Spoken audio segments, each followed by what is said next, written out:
Hola, nuevamente de regreso a la presentación de análisis de inversión o reglas alternativas.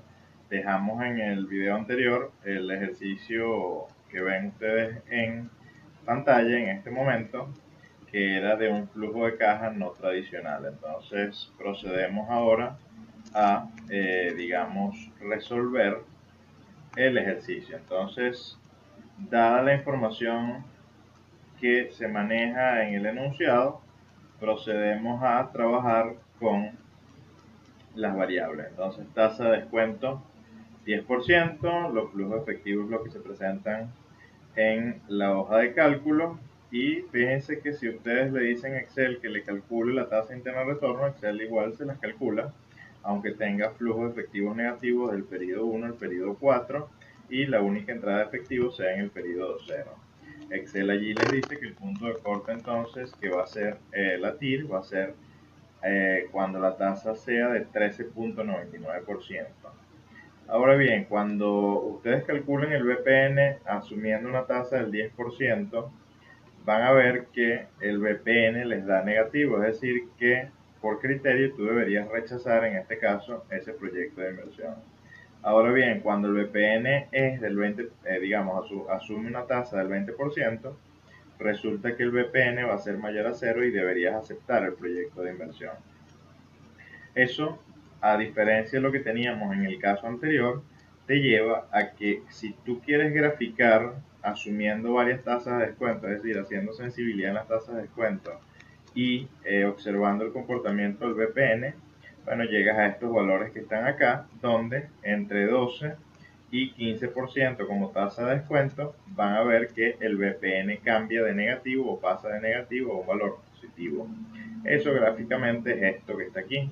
Es decir, que la curva se invierte cada vez que tú tengas, digamos, unos flujos de caja no tradicionales, donde tengas entrada de efectivo en el periodo cero y a partir de ese momento pura salida de efectivo.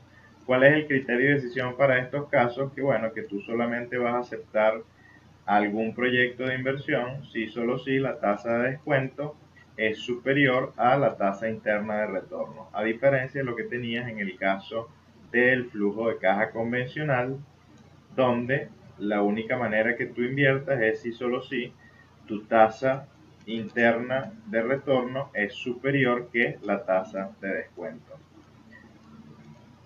Luego, digamos a nivel de números, aquí comprueba justamente lo que acabo de decir. El VPN pasa de destruir valor a crear valor a partir de la tasa del 13.99%, que es lo que se aprecia justamente en este punto. Es decir, en conclusión, para flujo de caja tradicional, entonces, el criterio que corresponde es que si la tasa interna de retorno es superior a la tasa de descuento, se acepta el proyecto. En el caso de los flujos de caja no convencionales, se cumple lo contrario. Si la tasa de descuento es superior que la tasa interna de retorno, entonces me conviene hacer, digamos, el proyecto. Esto lo vemos gráficamente en la lámina que sigue.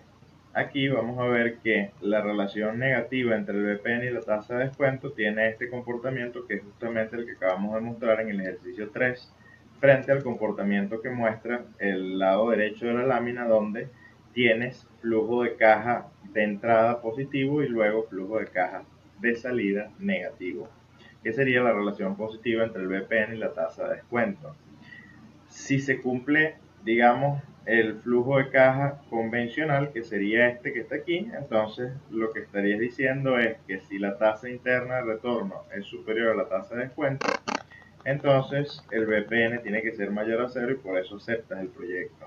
En el caso contrario, si tienes un flujo de caja no convencional, es decir, donde tienes entrada de efectivo en el periodo cero y luego salidas de efectivo, entonces la relación que se va a cumplir es que si la tasa interna de retorno es menor que la tasa de descuento, entonces eso implica que debería aceptar ese proyecto de inversión dado que el BPN sea mayor a cero. ¿Okay?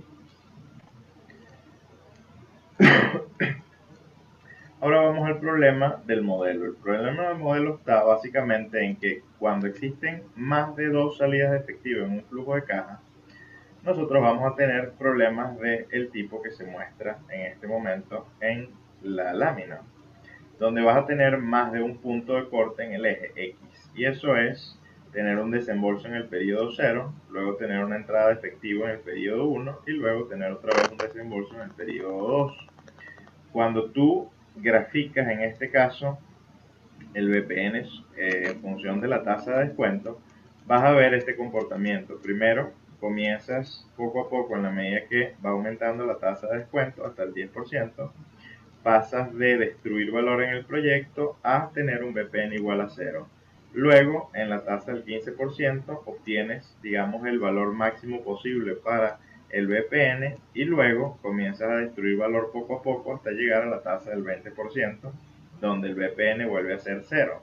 Y a partir de ese momento, en cualquier tasa de descuento que coloques, siempre va a destruir el valor ese proyecto.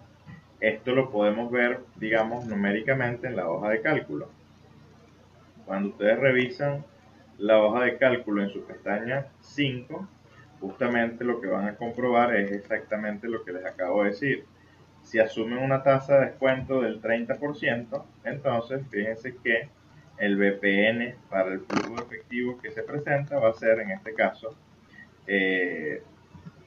igual a 0, y en el caso del siguiente flujo de caja, que es un flujo de caja no convencional, otra vez nos vuelve a dar un VPN igual a 0. Esto aplica para el caso que manejamos previo al que estábamos manejando ahorita, que era donde demostramos el criterio del VPN y la TIR para flujo de caja convencionales y flujo de caja no convencionales. Ahora bien, en el caso del ejercicio 6, que es el que estábamos viendo ahorita, en la lámina, fíjense que si yo comienzo aquí a trabajar con tasas de descuento para poder graficar, que es justamente lo que teníamos en la presentación, que es esto que está aquí, bueno, van a ver que en el momento donde la tasa es el 10% y el 20%, tienes el punto de corte con el eje X. Luego, al 15% vas a tener un valor de VPN que en este caso se acerca a 0,19 como VPN, es decir, que es el máximo valor posible para el VPN. Y luego, para cualquier tasa a partir del 20%, fíjense cómo se destruye valor en el proyecto de inversión. En conclusión, cada vez que exista más de una salida de efectivo en un proyecto de inversión, entonces la tasa interna de retorno no va a resolver, digamos, el problema, es decir, no va a decidir. Y ahí tenemos que utilizar un método diferente, que es en este caso la introducción al concepto de la tasa interna de retorno modificado. ¿Cuáles son las premisas de la tasa interna de retorno? Que todos los flujos efectivos son castigados a la tasa interna de retorno, es decir, que esa tasa es implícita. Independientemente si los flujos efectivos son de entrada o de salida, yo debería castigarlos a la misma tasa. En el caso del criterio de la tasa interna de retorno modificado, que lo usamos para cuando tenemos más de una salida de efectivo en un proyecto de inversión, existe, digamos, o a nivel conceptual, existe, digamos, este criterio o este supuesto, que es el que le voy a hacer mención a continuación.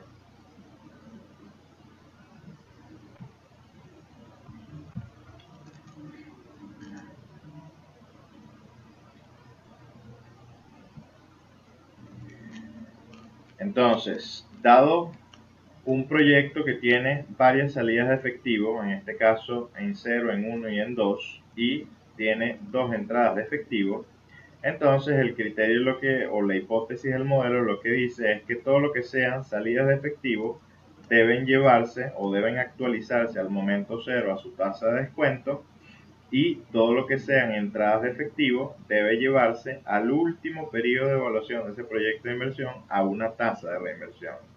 Es decir, que este modelo, a diferencia del anterior, propone reinvertir, pudiese ser en otro negocio, ese excedente de caja que tú pudieses tener en un proyecto de inversión, y obviamente eso te va a generar, en teoría, un mayor beneficio. Entonces, al hacer eso, bueno, pasamos de un diagrama temporal de este tipo a un diagrama temporal donde únicamente vamos a tener una gran digamos, un gran flujo aquí de salida en el periodo 0 y un gran flujo de entrada aquí de efectivo que será en el periodo 4. Entonces ahora simplemente la manera de cómo hacer la estimación de la tasa interna de retorno modificado parte nuevamente de la función del valor presente. Entonces el valor presente será todos estos flujos efectivos que actualizamos al periodo 0, que serían los flujos de caja de salida, donde esos flujos de caja de salida vienen descontados o actualizados a la tasa K, que es la tasa de descuento. Mientras que todos los flujos de caja de entrada que te vas a llevar al último periodo de evaluación del proyecto, bueno, vienen o arrastran una tasa de reinversión. Si de esta fórmula se despeja la tasa interna de retorno modificado, te va a quedar que la tasa interna de retorno modificado será igual a ¿quién? Será igual al valor final de los flujos de caja de entrada dividido entre el valor presente de los flujos de caja de salida. Esa división elevada a la 1 sobre n, que sería la cantidad de periodos que estamos evaluando en ese proyecto de inversión, y ese resultado completo le restas 1. Eso, digamos, desde el punto de vista práctico, Excel te lo devuelve utilizando la función, que es lo que vamos a ver a continuación. Fíjense que para ese ejercicio, tú perfectamente puedes calcular, en este caso, la tasa interna de retorno modificada para el ejercicio que estamos evaluando. Es decir, cuando tenemos un flujo efectivo donde tienes desembolso de 100, entrada de efectivo de 230 y salida de efectivo de 132. Entonces, si quieres calcular primero o quieres establecer el criterio del análisis de sensibilidad, en la medida que vas variando la tasa de 5 en 5, fíjense que el BPN pasa de negativo a positivo y luego pasa de positivo a negativo, teniendo en este caso dos puntos de corte con el eje X, que sería la tasa del 10% y a la tasa del 20%. Obviamente, como explicamos antes, esto no nos sirve a nivel de decisión, porque en este caso la decisión que tú pudieses dar utilizando el criterio de la tira es que, bueno, siempre y cuando la tasa esté entre 10 y 20%, tú puedes aceptar el proyecto de inversión, pero no tienes la certeza de cuál de las tasas de descuento al final pudiese aplicar. Entonces allí es importante calcular la tasa interna de retorno modificado, dado que ya tenemos más de un desembolso. En el caso de Excel, la función no es más que, si lo tienes en inglés, MIR, y si lo tienes en español, no es más que tasa interna de retorno modificada, es decir, TIRM. ¿Qué te va a pedir como datos de entrada a Excel? Bueno, te va a pedir en primer lugar que le coloques los flujos de efectivo de 0 hasta n, es decir, en este caso hasta 2 periodos. Luego que le coloques, en este caso, la tasa de descuento, que sería el 14%, y finalmente que le coloques la tasa de reinversión, que en este caso estamos eligiendo una tasa también del 14%. Resultado de eso, 14,05%. ¿Cuál es el criterio de decisión que se utiliza en estos casos? Bueno, siempre que la tasa interna de retorno modificada sea superior a la tasa de descuento, yo tengo que aceptar el proyecto de inversión porque garantizo que el BPN sea mayor a 0. Fíjense que en la medida que ustedes van variando y mantenemos las demás condiciones iguales, la tasa de descuento, fíjate cómo comienza a favorecer el proyecto. Colocamos aquí 20 y fíjense cómo subió la tasa interna de retorno modificado. Si le colocas 30%, fíjense que subió aún más. Pero si ahora colocas una tasa que sea inferior a la de descuento, fíjense cómo ya la tasa interna de retorno modificada es menor que la tasa de descuento, por lo que garantiza que el BPN sea menor a 0 y en ese momento no sea conveniente realizar la inversión. ¿Okay? Entonces regresamos nuevamente a la lámina para definir los criterios. Entonces aquí decimos que esta definición trata a los inversionistas o trata las inversiones, en este caso, todos los flujos de salida o negativos. Otros consideran que los flujos de salida que ocurren después del flujo de entrada deben ser incluidos en el valor terminal. Y esa es la discusión, digamos, detrás del modelo. Y como todos los modelos, tiene sus debilidades. Por ejemplo, una debilidad en el caso del valor presente, los flujos de caja de salida, está en que siempre mantiene una tasa de descuento. Y eso en el caso que estás trabajando flujo efectivo en bolívares, no pudiese ser consistente dada la inflación.